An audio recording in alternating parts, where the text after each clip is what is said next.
Hey everyone, welcome to another edition of Power Chord Productions and Podcastings. I'm your host, Ron Harrington, back to hit you with another video. And today, we are now going to be entering into the final season of What If Issei Was the Shield Hero, as we get into Highschool DxD, Guardian of the Shield, Season 4, Part 1. As always, if you enjoyed today's videos and everything else that we have on Power Chord Productions and Podcastings, then please don't forget to like, comment, subscribe, share, and hit that bell for post notifications so you can stay up to date on everything that is Power Chord Productions and Podcastings that has to come out now and in the future. If you haven't already, please check out our other installments in What If Issei Was the Shield Hero, as we now have the first 3 seasons already completed and we now enter into the final one covering the events of Season 4. In this story, we will see Issei, Hyoto, and the others traveling on their school trip to the city of Kyoto, where they will meet many new strong foes and dangers along the way. Issei now understanding the true power of the shield and what it possesses, as he takes on the final challenge in his journey, becoming a true hero of the shield. Also, a brief announcement in terms of everything else that has to come out this week. Going on into Saturday, we are going to be covering this entire story, so you are going to be getting a rare Saturday video. The reason for that is that next week, we are going to be going balls to the walls as we wrap up the last story on this channel, that being What If Issei Was the Ghost Rider. Meaning that next week we are going to be covering seasons 3 and 4, wrapping up that series proper. The reason for this is because the week after next week I am going to be going on vacation. The reason for that is because usually after I wrap up all my stories on a channel in particular, I like to take some time off so that I can rest and recharge. Now, this does mean that I am going to have to push back What If Ben 10 was in the MCU.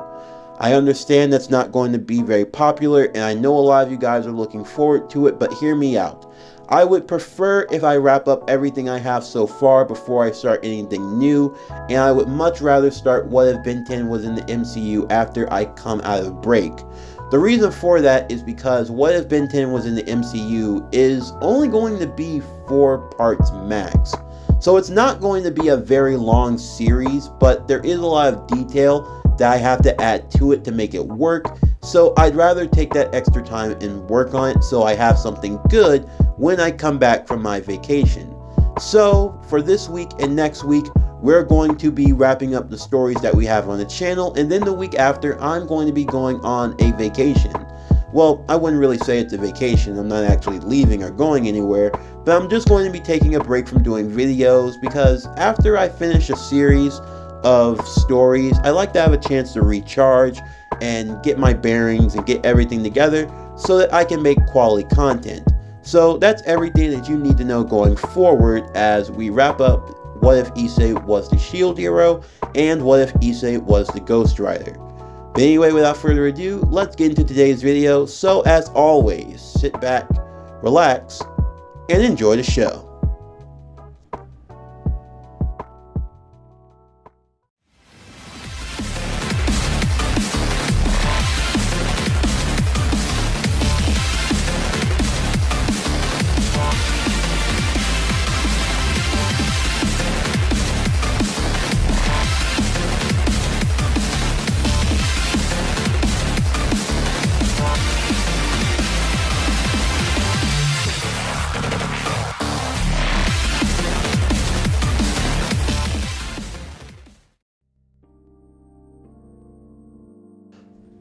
For Issei, he looked outside of the train window as he flew down the tracks, his town growing farther and farther in the distance. He was on his school trip along with the others of the second years, as they were making their way to the city of Kyoto. While Issei was excited for the trip and everything that came along with it, he did have a few things on his mind. Before they had gone on the trip, they had made a stop to the underworld in the Grimmery domain. And there, Issei had gotten a chance to meet with Org, the Red Dragon Emperor. the two of them briefly exchanging blows in a sparring match before their upcoming rating game against one another. For Issei, he firsthand got to experience the true power and terror of Cyra-org. The fact that he only used the gauntlet and didn't even need to use his balance breaker in the fight until the very last moment told Issei the difference in power between the two of them. And even then, he thought that Cyra-org was only being nice. He probably didn't really need his full balance breaker at the tail end of the match. He probably only did it out of sheer kindness to not let Issei feel too bad. But Cyra-org wasn't that kind of person. He seemed truly humbled and honored for them to exchange blows. Maybe Issei had pushed him to that point, but it took a lot longer than he was expecting. He knew he needed to get a lot stronger if he was going to last in the rating game. On the trip, Issei would also have Kiba, Asya, Zenova, and Irina by his side, since they all made up the second-year class, at least as the part of the House of Grimry in the Occult Research Club. Saji and a few other devils from the House of Sea-Tree were going to be here also. Rias, Akano, Sona, and Tsubaki were third years, so they had already gone on the trip the year prior. And devils like Koniko and Gasper were first years, so they wouldn't be going till next year anyway. Before leaving though, Rias would give them two very important seals. The first one allowing for devils to enter into holy temples and things of that nature without causing any commotion. And the second was a promotion seal. In case anything were to go wrong, Issei could use the promotion seal and promote himself to any sort of ranking that he needed to unleash his power. Of course, Issei would remark that he had the portal shield and he could easily get back home if anything were to happen, and they shouldn't hesitate to call. Rias was grateful for this, and before leaving, she would give him a kiss goodbye, and to hurry back. Although they were only going to be gone for like 3 days, so he really didn't think very much by it. As they continued onward, Issei would reflect on the conversation they had with Azazel about entering into the subconscious of his sacred gear, the shield, and in doing so, he might find a way to unlock a safer usage of power, instead of relying on the hazardous Juggernaut drive. As he did so, Kuroi, the Black Dragon, would speak to Issei. They would find themselves walking through a forest. They would see silhouettes of light, of beings all around them floating, but they never said a word. Issei asked Kuroi what these lights were. Who were these silhouettes? And Kuroi would explain that they were the previous wielders of the shield, the previous Black Dragon Emperors and Empress, respectively, although they could not speak. For Issei in that moment, though, he started to reflect more on what the power of the dragon truly was, thinking about the chant for the Juggernaut drive. Although Kuroi would warn him not to finish it, Issei wasn't going to, but he was trying to figure out what the words meant. For each dragon, the Juggernaut drive spoke of something different. Something about the infinite and the dream. For the red dragon, he mocks the infinite and frets over the dream. For the white dragon, he envies the infinite and pursues the dream. But the black dragon, he shields the infinite and he guards the dream. What exactly was this dream that he was supposed to guard? And what was the infinite? They would hear laughter in the distance as a young girl would walk into their path. She seemed no older than Issei. She was dressed in a lovely green dress with shining silver hair that flowed down her back. And she had almost elf-like ears. Her eyes were a shining crimson, and Issei was smitten by her beauty. Kuroi would introduce the girl as Elizabeth, one of the wielders of the shield, and among all of the female Black Dragon Empresses, she was in fact the strongest. Issei was surprised, as the young girl would explain to him what the words meant. She would explain that Orpheus was truly the infinite, and that the great red dragon, he was the dream. The red dragon laughs at Orpheus, for it believes its power, the boosted gear, surpasses all in this world, but yet it feels compassion for Great Red.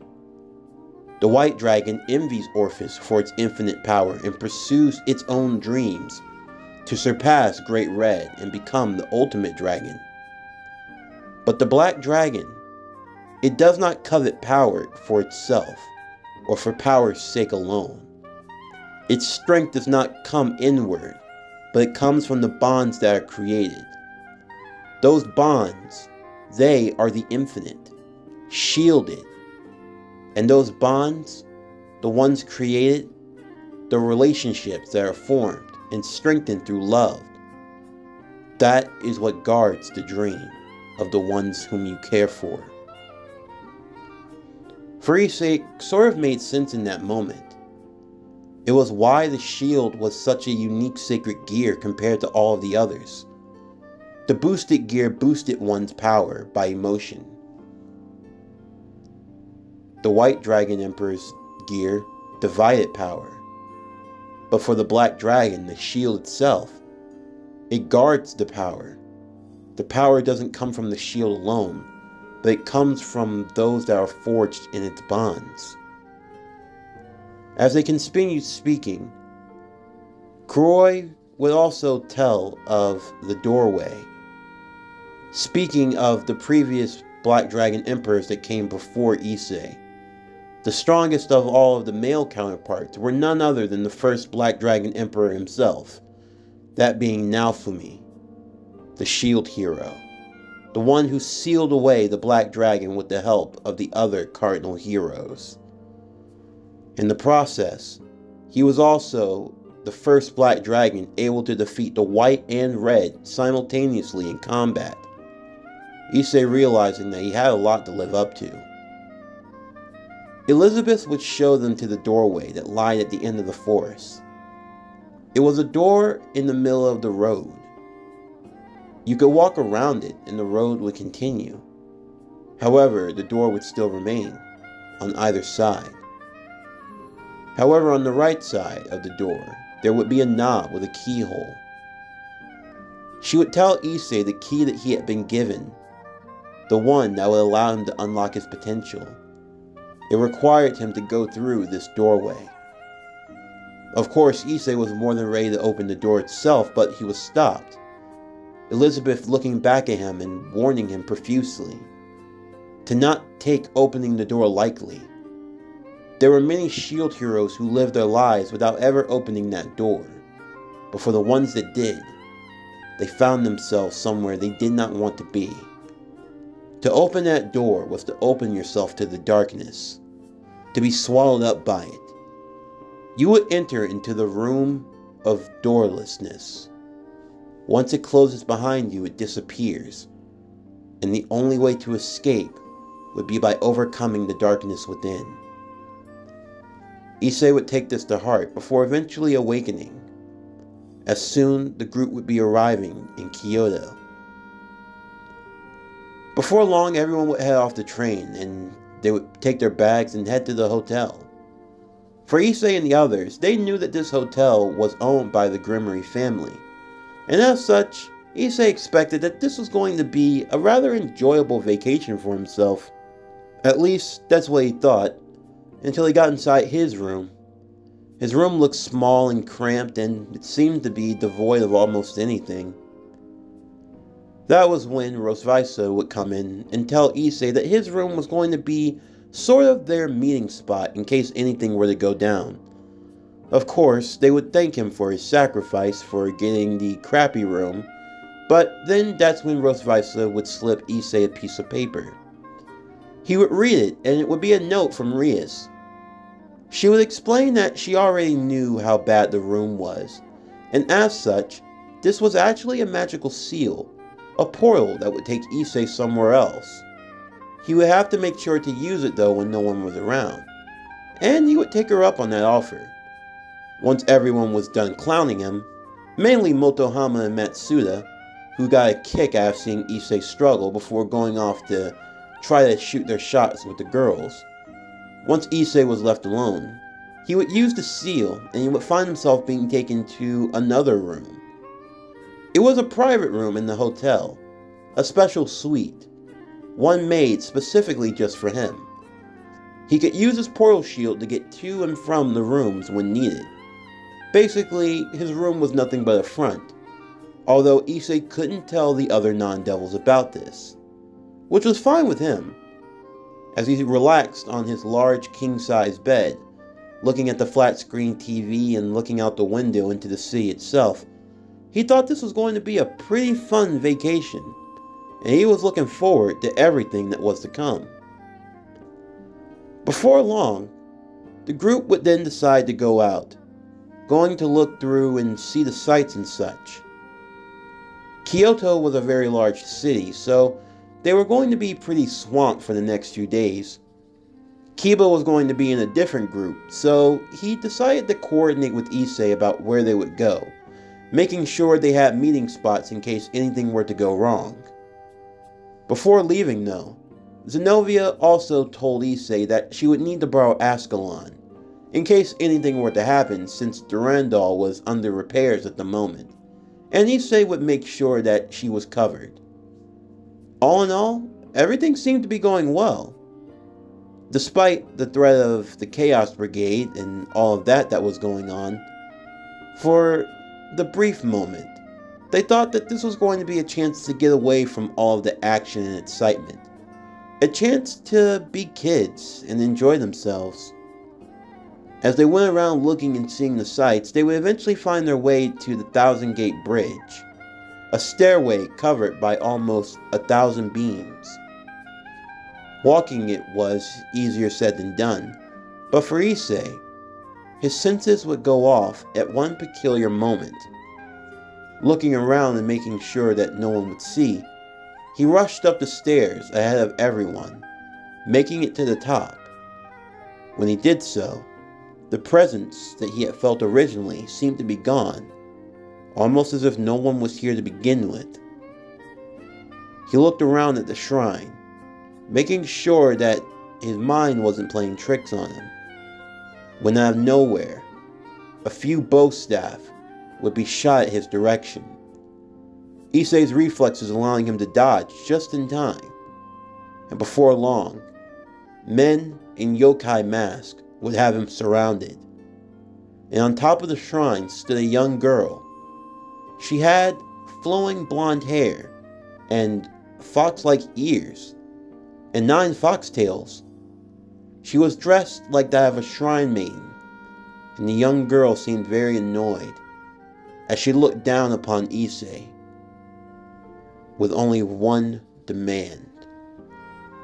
She wanted to know where her mother was taken.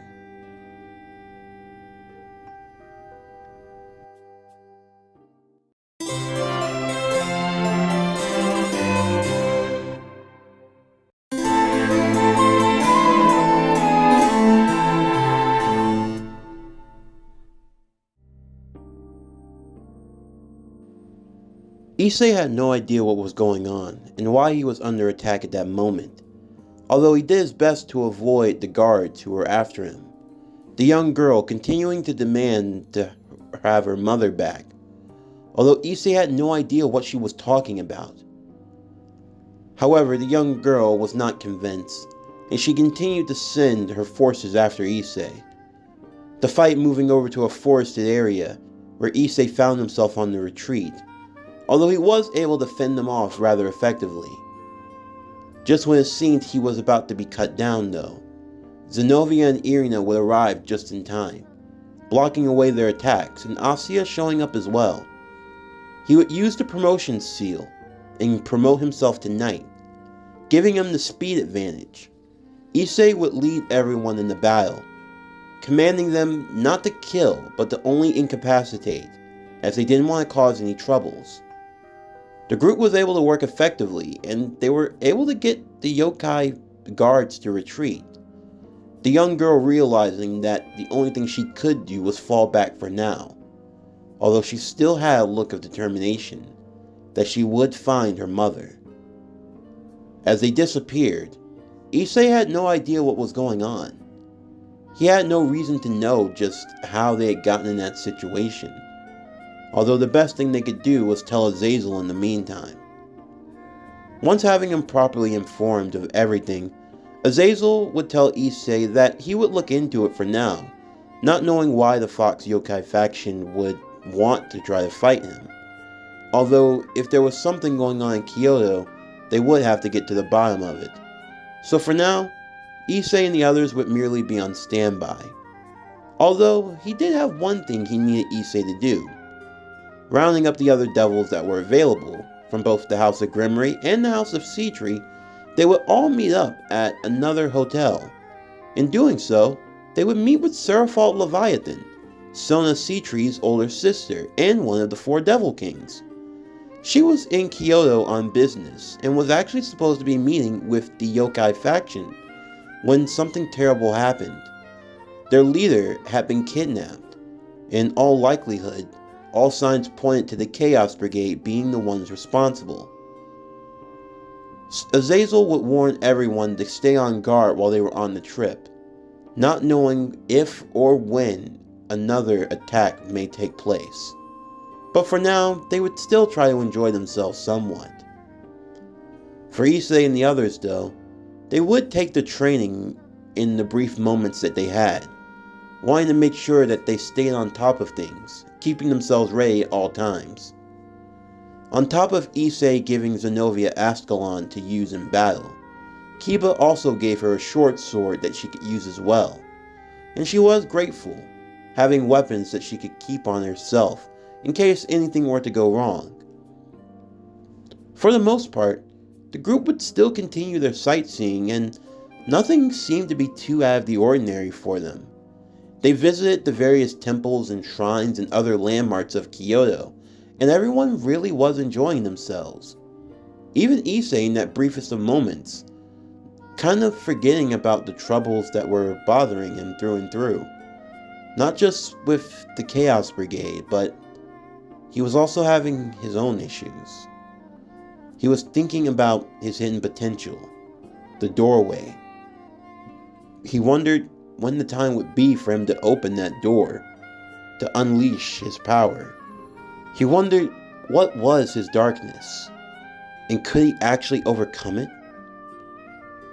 He had vague memories of the door, although he couldn't remember very much. He felt as though he had been in front of it before. He could sense what was coming from behind it, and he wondered if he was strong enough to handle what he might find. What was his darkness? What was holding him back? He had no idea and no way of knowing, but he knew one thing was for sure. The levels of danger in this world were growing more and more each day, and it was going to take everyone doing their best if they were going to have victory. Issei couldn't afford to fall behind. He knew he had to get stronger. As they continued their trip though, Issei would get a call on his phone. As he answered, it would be from Akano. She would inform Issei that in one of the pictures he had sent back to them, there were Fox Yokai in the background. Issei seeing this, and realizing that they were actually surrounded, he would thank Akano for the heads up, before hanging up the phone and preparing with the others for battle. Thankfully, all of the non-devil students weren't around, so no one was going to be harmed in any crossfire. Everyone standing on guard as they had no idea what was going to happen next. Although, before any fighting could go on, an attendant for the Yokai faction along with Rosvisa would arrive, telling everyone that they were being summoned at once and to follow them. They made their way through the city of Kyoto, taking secret roads that it seemed as though no one knew. Before long, they would find themselves in the Yokai compound, where the young girl that Issei had met before would be waiting, along with Seraphalt Leviathan and Azazel. The girl would introduce herself as the daughter of the yokai leader, Yasuka, the young girl's name being Kuno. She would apologize for attacking them the other day, being ashamed of her actions and for jumping to such conclusions. Although Issei would assure her that everything was fine, he understood why she did what she did. She was worried about her mother and she was only doing what she thought was best, and that if he was in her position, he probably would have done the same. As they all went inside, they would explain the situation to them, that Yasuka had been kidnapped, and that it had been done by the hero faction of the Chaos Brigade most likely. They would ask for the devils to help them in this affair. They had always had a strong bond, and they were hoping that they could find Yasuka and bring her home. Issei and the others promising that they would do their part, doing anything that they could to find Kuno's mother and bring her back. Before long, though, while they were still on their trip, Kuno would offer to be their tour guide, showing them some of her favorite places in Kyoto, places that most people never got a chance to see or had even been to. In doing so, they got a chance to eat nice food and even get a chance to bond with one another. Kuno learning more about Issei and how he was actually the shield hero. What surprised Issei was learning that the shield hero was actually seen as a hero not just to the world as a whole, but actually to the yokai. In fact, it was even shown to Issei through one of the monuments that there was actually a yokai long ago during the feudal era of Japan who actually inherited the shield. This left Issei absolutely stunned, seeing one of his predecessors before him in a statue. To think that someone of the yokai had actually had the shield at some point. In a way, for Issei, this was kind of like a home for the shield hero, making him even more welcome than he was before. As the group continued on with their tour, they would eventually find where Azazel was. He was enjoying a mid-afternoon drink at a bar, with Rosvisa close behind. She seemed to be very concerned about the idea of the teachers having a midday drink, although Azazel would tease her for being too much of a downer, and would make the offhanded joke that this was why she couldn't get a man. And that was all it took for Rosvisa to go downhill from there. Taking the cup of sake and downing it at once, it didn't take long for it to be revealed that she couldn't hold her liquor at all. What turned into a few cups of sake then turned into a few bottles of sake, and Azazel soon realized that he was in for an emotional downward spiral as Rosvisa went 3 shades in the wind. In the meantime, everyone would continue on in their journey as they eventually found themselves crossing a famed bridge in Kyoto. As they did so, the sky would instantly start to turn dark, their dimension seeming to shift. They were still in Kyoto, but it was devoid of everyone. All of the humans had disappeared, and only the devils, anyone who was an angel, or any non-human combatant was still around. A fog would start to roll in around everyone at once, and Kiba would come charging in behind him, telling them that they were caught in Dimension Lost, one of the powerful Longinus that Azazel had told them about. Afterwards, Azazel himself would even arrive as well, checking on the kids and making sure that they were okay. Kuno would become worried and fearful at that moment. She would explain to everyone that a similar situation like this happened, and when it did, it's what led to her mother disappearing in the first place. This now confirming to everyone that whoever was behind this was also behind taking Kuno's mother, Yasuka. From out of the smoke, an attack would be launched towards the group, and Azazel would have to block it away. Once he did so, they would see that a group were making their way from the fog.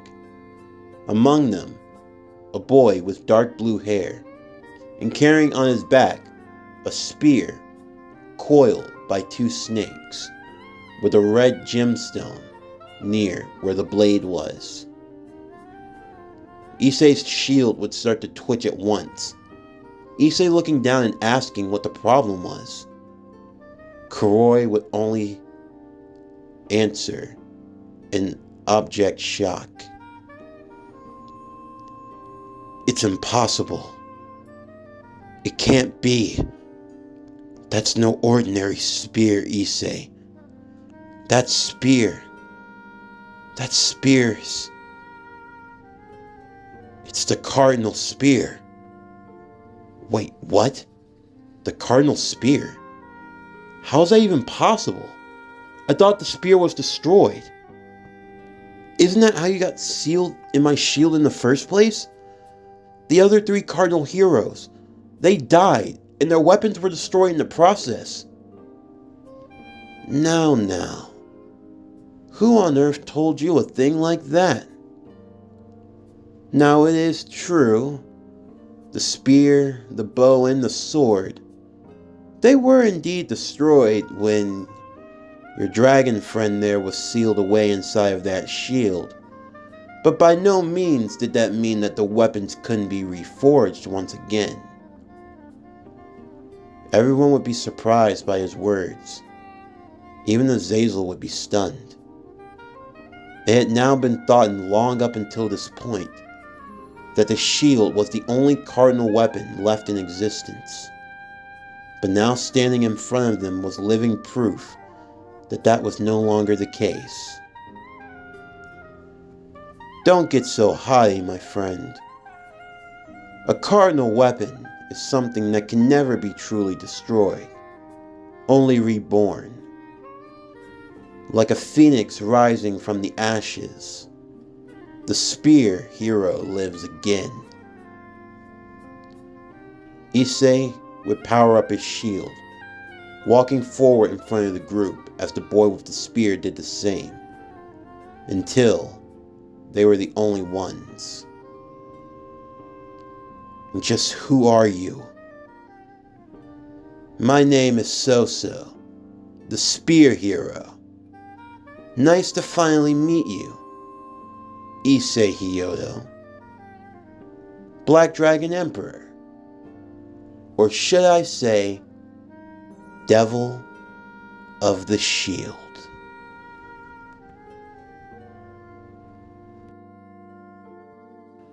This concludes What If Issei Was the Shield Hero? High School DxD, Guardian of the Shield, Season 4, Part 1.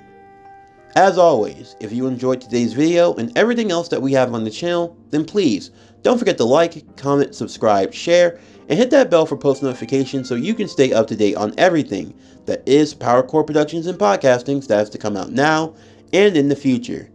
Stay tuned for tomorrow's video as we continue What If Issei Was the Shield Hero?